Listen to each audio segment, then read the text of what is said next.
بسم اللہ الرحمن الرحیم۔ السلام علیکم ورحمۃ اللہ وبرکاتہ۔ ایک منظر میں آپ کو بتاتا ہوں کہ اس منظر پہ آپ توجہ کریں۔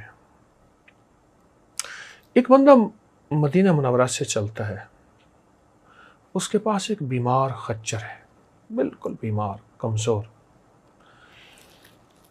اور جو خچر پہ سوار ہے وہ خود بھی بیمار بھی ہے، کمزور بھی ہے، غریب بھی ہے، فقیر بھی ہے۔ یعنی دوسرے لفظوں میں مانگتا ہے کہ اس کی مدد کی جائے، اس کا ساتھ دیا جائے، اس کی یاوری کی جائے، اس کی جیب میں کچھ ڈالا جائے، اور اس کے پاس اتنا نہیں ہے کہ وہ کسی غریب فقیر کی مدد کر سکے، اتنا نہیں ہے۔ وہ خود مدد کا طالب ہے لیکن سوال نہیں کرتا، بالکل سوال نہیں کرتا۔ اور وہ مدینہ منورہ سے چلا ہے اور اس کی منزل نجف ہے، وہ علاقہ ہے، اس کے ساتھ ایک گاؤں ہے، ایک بستی ہے، وہاں رہتا ہے۔ مدینہ میں کیوں آیا تھا؟ مدینہ میں جو مدینہ کا گورنر تھا، اس کے دل میں آیا کہ اس کے پاس جاؤں اور کچھ مدد طلب کروں۔ آیا، کئی دن رہا۔ گورنر کو ایک دفعہ اس نے مسجد نبوی میں دیکھا، لوگوں کی فریادیں سن رہا، حکم جاری کر رہا۔ جب دیکھا کہ ایک طرف گورنر کو، ایک طرف حضور کے روضوں کو دیکھا، احساس ہوا کہ حضور کے روضے کے سامنے اور حضور کے سامنے میں اس گورنر سے سوال کروں، دکھ ہوتا ہے، میری حیا، میرا شرم گوارا نہیں کرتا، کیوں سوال کروں؟ پھر جرت ہوئی کہ میرے پاس کچھ نہیں ہے، فقر ہے، غربت ہے۔ یہ گورنر ہے اس لیے کہ غریبوں کی داد رسی کرے، غریبوں کی فریاد سنے، غریبوں کی مدد کرے، اور جو مدد کے طالب ہیں ان کے احساس کو اپنا احساس غم سمجھے۔ پھر ایک بار پھر موقع ملا، پھر حضور کا روضہ یاد آیا۔ اسی کشمکش میں اسے پورے 40 دن گزر گئے، اور پتہ نہیں کیسے اس نے پیٹ بھرا، اور اپنے خچر کا پیٹ کیسے بھرا، اور کتنے مہینوں کی مسافت کے بعد وہ پہنچا تھا۔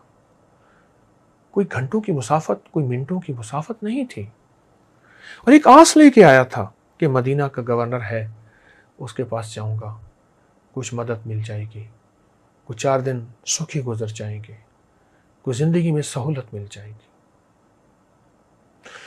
آخر مایوس ہو کے اب یہ مدینہ سے واپس آ رہا۔ یہ اس کا پس منظر جو میں نے عرض کیا، اس پردیسی کا، مختصر سا، ورنہ اس کے 40 دن پتہ نہیں کتنی تنگ دستی، کتنی تکلیف، کتنے مسائل میں گزرے ہوں گے۔ اب وہ واپس آ رہا۔ واپس آتے آتے ایک جگہ ایک کاروان سرائے ہوتی تھی، سرائے ہوتے تھے جہاں پردیسی مسافر لوگ آ کے ٹھہرتے تھے۔ اب اس کے پاس پیسے تو تھے نہیں کہ یہ سرائے میں، لیکن سرائے کے ساتھ ایک جگہ کچھ خچر بندھے ہوئے تھے، اور ان کا بچا ہوا گھاس پڑا تھا، چارہ پڑا تھا۔ اس نے اپنے خچر کو وہاں چھوڑا۔ خچر کو کئی دنوں کے بعد اچھا پیٹ بھر کے اور اچھا کھانا ملا، لیکن اس کو کھانا نہ ملا، یہ بھوکا تھا، اوپر سے سخت سردی تھی، اور سرائے کے ساتھ جہاں روٹی پکتی تھی، اس تندور کے ساتھ رات کا وقت تھا، یہ سو گیا اور اپنے آپ کو اس میں سمیٹ لیا کہ کچھ تندور کی، کچھ وہاں اس میں کچن کہوں جہاں کھانا پکتا، اس کی گرمی کچھ مجھے۔ لیکن رات کا وقت ہوا، تندور کی گرمی ختم ہو گئی اور سردی اپنے جوبن پہ پڑی۔ اس کا جسم اکڑنے لگا، اٹھ کے بیٹھ کے سکڑ کے بیٹھ گیا، اور اس کے منہ میں سے ایک لفظ نکلا، واللہ واللہ ثم باللہ، واللہ ثم باللہ۔ مولا میں کہاں جاؤں؟ اب کس کا راستہ؟ اب کون سا سائبان اور کون سی گرمی کے لیے اپنے جسم کو، اور اپنی طرف دیکھا تو خچر بھی بیچارہ سردی کے اندر کانپ رہا ہے۔ اسے اپنی سردی تو بھول گئی خچر کی، اگر یہ مر گیا تو میں منزل پہ کیسے جاؤں گا، آگے کیسے جاؤں گا؟ اب یہ سی پریشانی اور کشمکش میں ہے۔ واللہ ثم باللہ، میں تو الفاظ بیان کر رہا ہوں، آپ سوچیں، جس کی یہ حالت ہو کہ تن پہ پھٹے پرانے کپڑے ہوں، جیب خالی ہو، پیٹ بھوکا ہو، آدمی بھوکا ہو تو سردی ویسے زیادہ لگتی ہے، اور پردیس ہو، مسافرت ہو، اور کاروان سرائے میں سب بہترین زندگی میں سو رہے ہیں. ان کی سواریوں کے اوپر بھی گرم کپڑے کہوں، چادریں کہوں، اور ایک وہ سواریاں بھی ایک چھت کے نیچے ہیں. اس کے پاس نہ سواری کی چھت ہے، اور اس کے پاس نہ اپنی چھت ہے، اس کے پاس نہ کھانا ہے، اس کے پاس نہ گرم کھانا یا مشروب ہے، اس کے پاس کچھ بھی نہیں ہے. سواری نے پھر بھی کچھ نہ کچھ کھا لیا ہے. اس کی حالت کیا ہوگی؟ اس کے حالات کیا ہوں گے؟ اور یہ کس قسمہ پرسی میں، کس تنگ دستی میں ہوگا؟ اور کس انداز سے اس نے واللہ ثم باللہ، اس نے کس انداز سے بیان کیا ہوگا، میں وہ نقشہ نہیں کھینچ سکتا. یاد رکھیے گا، الفاظ کا ترجمہ ہوتا ہے، جذبات کیفیات کا ترجمہ نہیں ہوتا. یہ میں بات پھر دہرا رہا ہوں، الفاظ کا ترجمہ ہوتا ہے، جذبات اور کیفیات کا ترجمہ نہیں ہوتا. اب اس نے پھر یہ بات کہی، درد کے ساتھ اس کی بات کہی، اور غم کے ساتھ اس نے یہ بات کہی. اس کو محسوس ہوا کہ میرا جسم گرم ہونا شروع ہو گیا ہے. اس نے دائیں بائیں دیکھی، کوئی گرم ہوا چلی ہے. اسے خیال ہوا کہ تندور میں سے گرم ہوا نکلی، تندور تو ٹھنڈا ہو چکا تھا. کہاں سے چیز ملی؟ اب اس کو کچھ احساس ہوا نا گرمائش کا، سکون کا، تو اس نے پھر وہ کیفیت کے ساتھ واللہ ثم باللہ کہنا شروع کر دیا. اللہ اکبر. بس یہ یوں کہتا تھا اور اس کے جسم میں طاقت آتی تھی، اور محسوس کیا ایسے جیسے میں کھانا کھا رہا ہوں اور میرا پیٹ آہستہ آہستہ بھر رہا ہے، جسم میں توانائی آ رہی ہے، تازگی آ رہی ہے، اور ایک قوت آ رہی ہے، اور سردی ہے پر سردی کا احساس مجھے کم ہو رہا ہے. اور اس نے اپنی نظروں سے جب اپنے خچر کو دیکھا تو اس کے اندر بھی کپ کپاہٹ کم ہو رہی ہے. وہ عین سردی کے اوپر ہے، کپ کپاہٹ کم ہو رہی ہے. اس نے محسوس کیا کہ اس لفظ کی کوئی تاثیر ہے، اور اس لفظ کو کوئی طاقت ملی ہے، اس لفظ کو کوئی قوت ملی ہے. اس نے پڑھنا شروع کیا. پڑھتے پڑھتے نا کچھ سکون ملا تو اس کو اونگ آ گئی. اس نے اونگ میں دیکھا، اس نے اونگ میں دیکھا کہ کچھ لوگ ہیں، ان میں آگے ایک شخص ہے،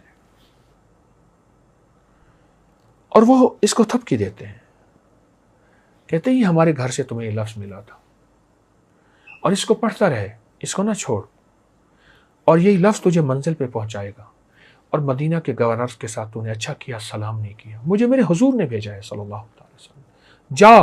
ایک سائل آیا تھا، اور میرے حیا اور غیرت کی وجہ سے اس نے گورنر سے سوال نہیں کیا تھا. اس کو کہے یہ لفظ ہمارے گھر سے ملا ہے، اور میں اس کی خاص تاثیر اور اجازت دیتا ہوں، اور خاص توجہ دیتا ہوں. اس کو پڑھ، تجھے منزل ملے گی، تجھے رزق ملے گا، تجھے صحت ملے گی، تیری سواری کو صحت اور کھانا ملے گا، اور تجھے جا آج کے بعد تونگری مل گئی. اس کی آنکھ کھلی نا تو اس نے تازگی دیکھی. اب سوچنے لگا ہیں کون یہ؟ بہت ساری نورانی، روحانی اور نوری ہستیاں تھیں. ہیں کون؟ اب اس کیفیت میں تھا، لیکن اس نے پھر پڑھنا شروع کیا. پڑھتے پڑھتے اس ایسے محسوس ہوا بستر بچھ گئے ہیں، اور اس کو نیند آ گئی، اور محسوس ہوا کہ ایک بہترین نرم بستر، مخمل کا، ریشم کا، کیم خواب کا. سو گیا. بس سویا ہی تھا، وہ قافلہ پھر سامنے آیا. کہا ہمارا نام پوچھتا ہے.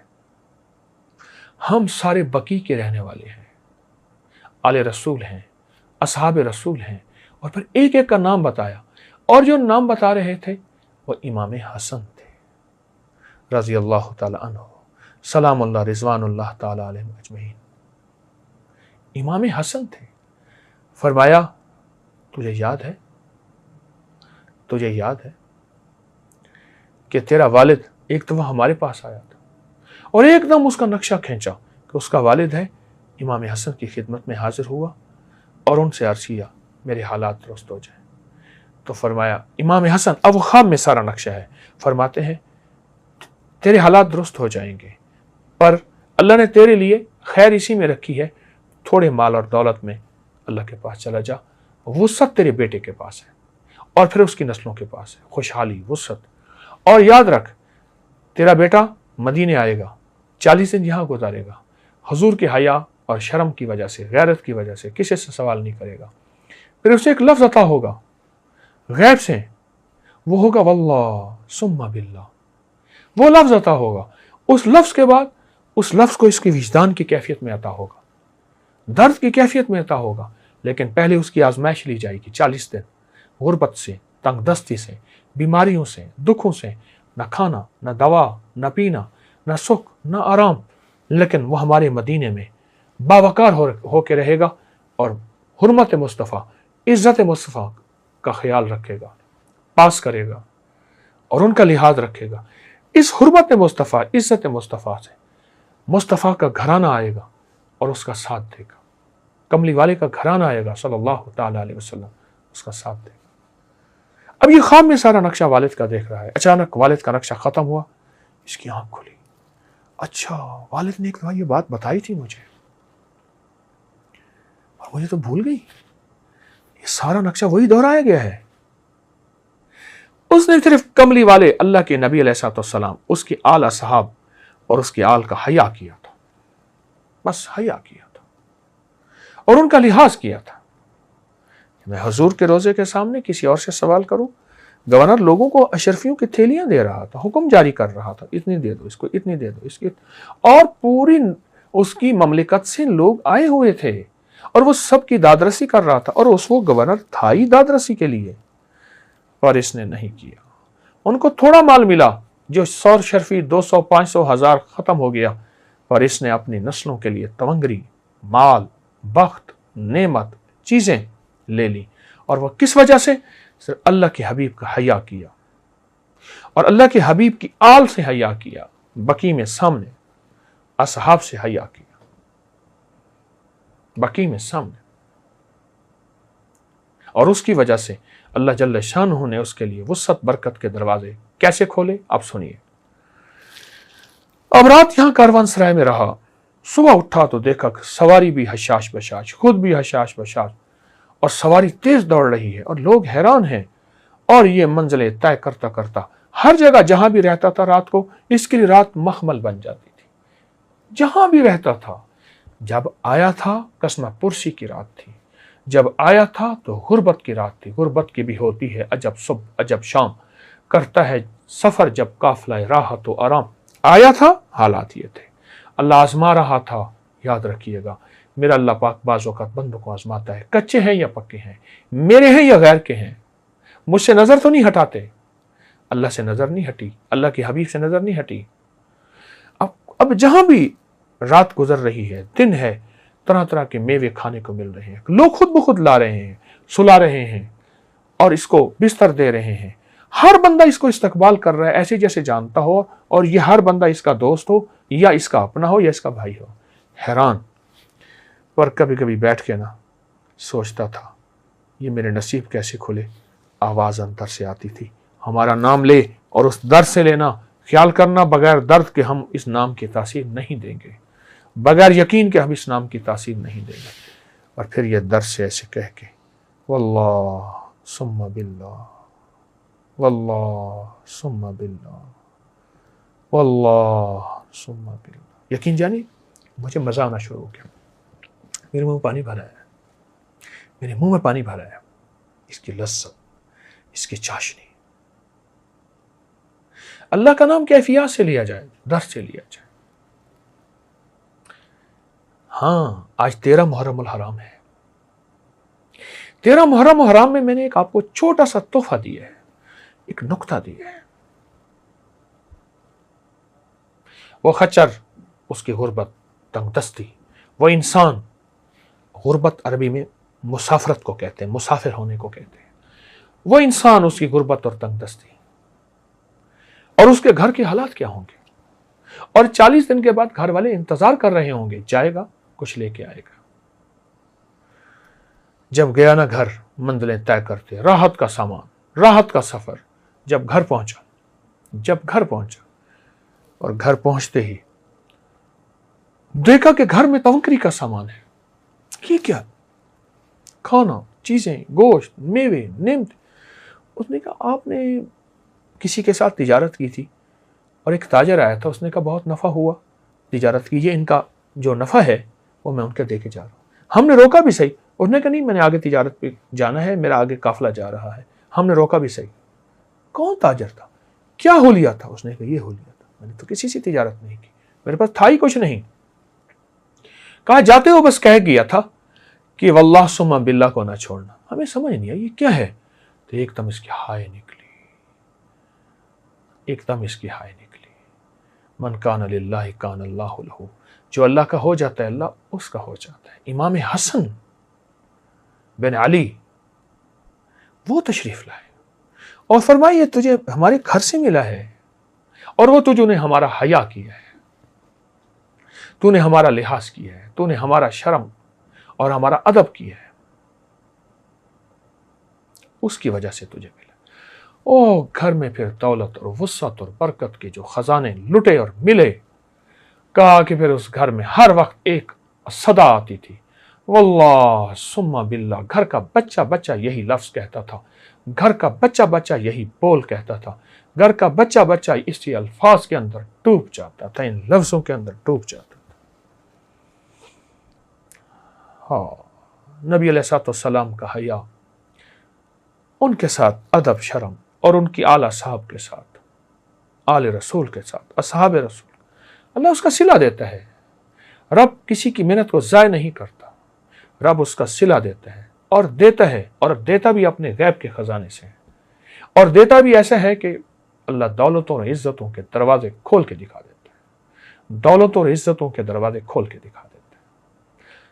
اس راستے کو اپنا لے, اس منزل کو لے لے, یہ راہیں سچی ہیں اور انشاءاللہ کامیاب ہوں گے, دنیا میں آخرت بھی, رزق بھی, لذت بھی, صحت بھی ملے گی. یہ بہت بڑا واقعہ ہے اور اس کے اندر بہت بڑا راز ہے. واللہ ثم باللہ. جزاک اللہ. السلام علیکم ورحمۃ اللہ.